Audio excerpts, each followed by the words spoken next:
Marami sa atin kinukulayan na ang mga planong getaway kasama ang pamilya o mga kaibigan.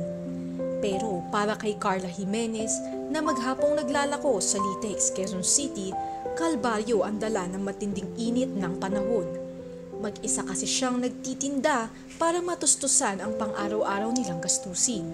Lalo na't may sakit na chronic kidney disease stage 5 ang kanyang asawang si Alberto. Yung sakit pala ng asawa ko, noong year 2017, na-diagnose na siya ng UTI. Tapos, yun, siguro hindi namin na asikaso yun dahil sa busy. Kung ano man dyan, huwag masakit, check up. Tapos nitong year 2024, biglaan, sumakit yung gilid niya. Tapos, pina-check up namin, hindi na agad. Tapos, nung nag-emergency siya, doon namin nalaman na si kidney na. Una, magampa ako, tapos masakit ang gilid. Tapos ang ulo ko. Tapos po, nagkaroon. O yun na yun. Pinag-dugo, nagluwa. Dating tricycle driver sa Bulacan si Alberto, habang si Carla naman, taong 2003 nang magsimulang magbenta ng basahan at langis. Nais kasi ng mag-asawa na bigyan ng magandang buhay ang kanilang mga anak. Gusto ko talaga na makapagtapos sila lahat. Yun talagang pangarap ko na mapatapos ko sila. Professional. Kaya yung gabi minsan ginagawa ko talaga parang araw. Pwede 3 to 4 hours ang tulog ko. Kasi doon pa ako umuwi sa Bulacan, sa bahay namin. Kaya yun, nagbunga naman din. Graduate yung panganay. Tapos nitong lockdown talaga, apektuhan talaga yung anak buhay ko. Pero okay lang kasi kahit pa paano, hindi naman ako pinabayaan ni Lord. Continuous pa rin yung anak buhay ko. Tapos itong asawa ko, talagang mahirap. Nawala na siyang hanap buhay.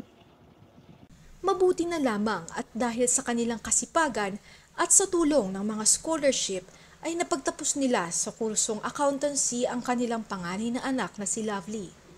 Kaya ngayon ay katulong na nila ito sa pagpapaaral sa dalawa pa nilang anak. Tulungan kaming dalawa.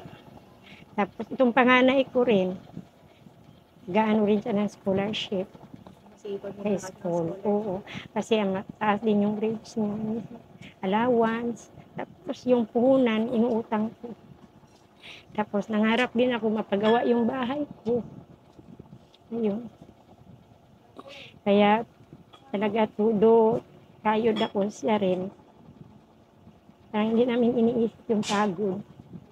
Pero sa ngayon talaga, medyo may edad na.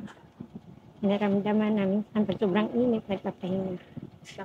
Hindi talaga kagaya dati.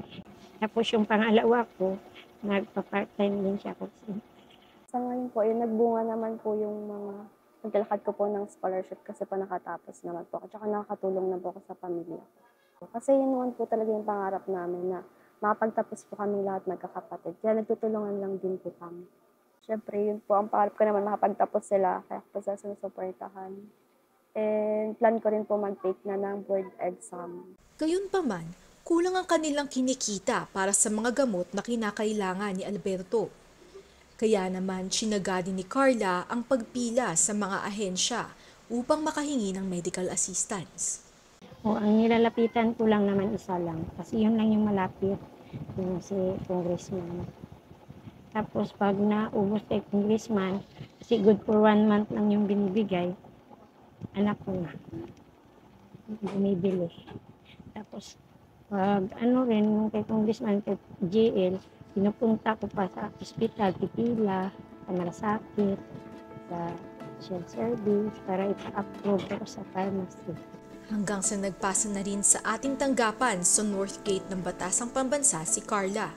Laking tuwa ni Carla dahil hindi niya inaasahan na sasagutin ng serbisyo publiko sa Abante Radyo ang gamot ni Alberto para sa isang buong taon.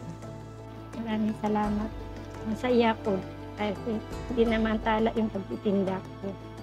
Salamat sa Medyo Abante sa tulong na natanggap ko. binigyan ako ng Winnie Lord.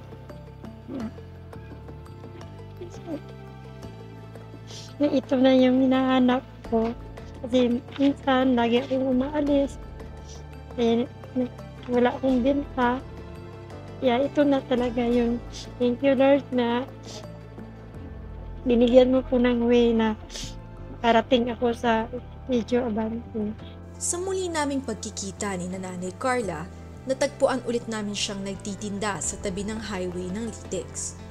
Iniwan niya muna ang kanyang mga paninda para maibahagi sa amin ang kanyang kwento. Kaya naman sinurpresa na rin namin ang pamilya ng groceries para makatulong sa kanilang pang-araw-araw. Sa Abante, may tanggap ng po tulong. At saka sa gamutan ko, hindi na ako masyadong magpipila doon sa NKTI. Payak lamang ang pamumuhay ng pamilya Jimenez.